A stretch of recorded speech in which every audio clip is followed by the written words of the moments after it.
So in this video, we're going to have a look at the team module and how we can use that to share information about our company's team or our sports team. So first of all, we'll have a look at this example of the team page on this demonstration site. So you can see here we have this visual list of the different team members along with their name, position in the company, and their phone number. We can also click on the image or on the details or email to take us to a bio page with a bit more information about that person.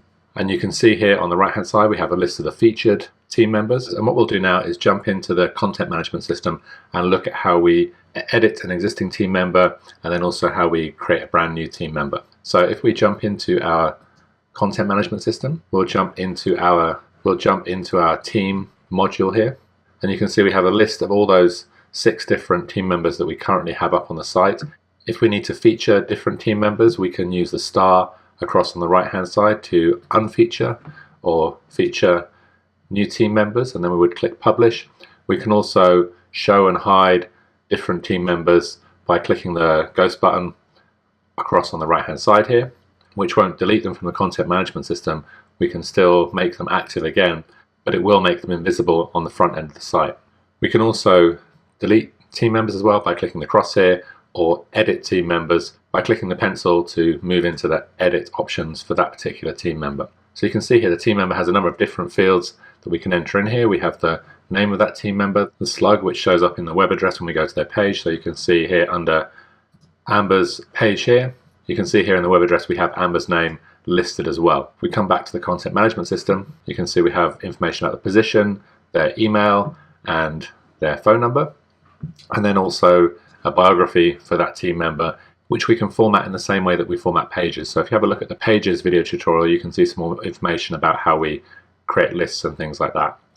So let's jump back into the team section, and we're going to create a new team member here. So we'll click the add button up here at the top, and we're going to create a fictional team member here. So I've got some text that we'll copy and paste into the different fields. So we'll just right click here and copy, come back to our content management system and paste that in by right clicking and clicking paste, or using Control V or Command V on the Mac to paste it in. And then we'll browse for an image. So I have an image saved here already for Amanda. We'll select that and open it, and we'll type in a position here, and we'll type in an email address and then also a phone number.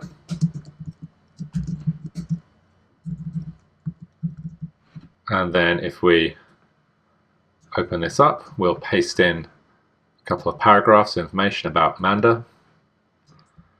Again, we can right click and copy that and come back to our content management system and right click and paste that in.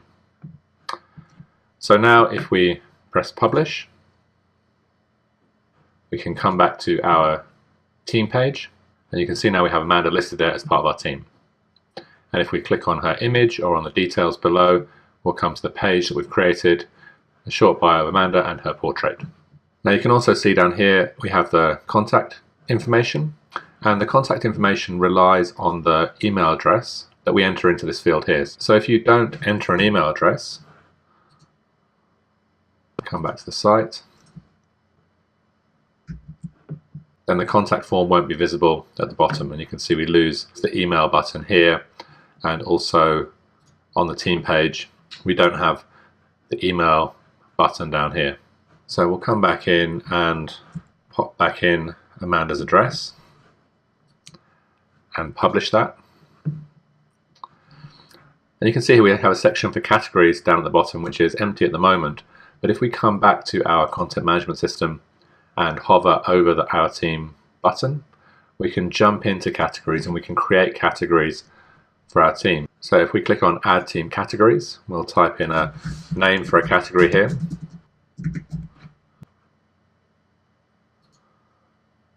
And we'll create a couple of team categories just so it makes a bit of sense once we see this.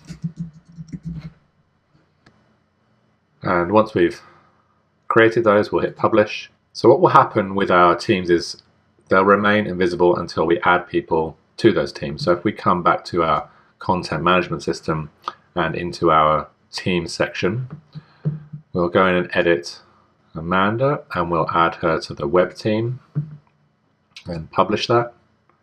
And then we'll come back,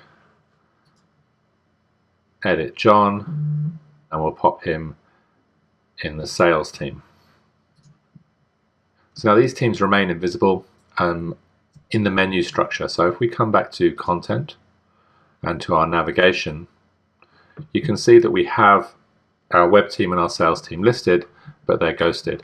And there's a good reason for that, and that is that as soon as we add these drop-down menus from our main menu, we can't click on our team currently. So you need to do a little bit more setup to get the teams or your different categories to work correctly. So if we come to our site now and click on our team, you'll see there's no drop-down menu here at the moment, and we still have Amanda and John listed. But if we come back to our content management system and we unghost these two and publish and come back to the demo site, we'll press refresh up here at the top left, and we'll now have a drop-down menu for our team. We can still see the Our Team page because we're on it, it's not deleted.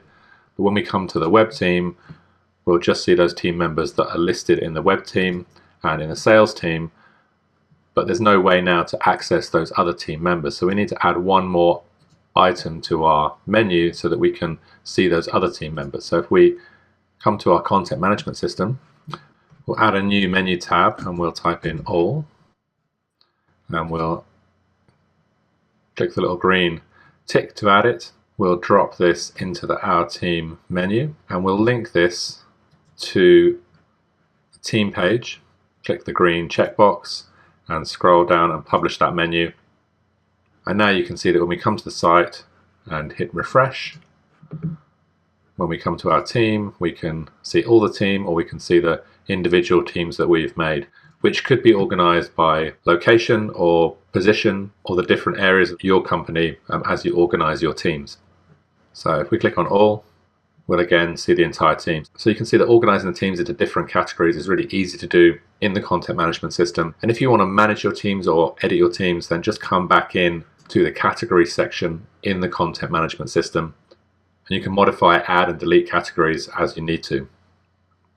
And one last thing we can do in the team section here is we can reorganize the order of our team. So we might want John, who's the founder and CEO, at the top of the list here, and we can also organize the members of our team into any order that we want by simply shuffling them here like a deck of cards. Once you've organized things in the order that you want, then press publish. And now if we go back to the Teams page on the website and press refresh, then you'll see we've reorganized the Teams page into the order that we want. So I hope that's been a useful introduction into how the Teams section of the content management system works. And please do check out the other videos on creating pages, on working with the navigation, to find out a little bit more about some of the topics that we've covered here.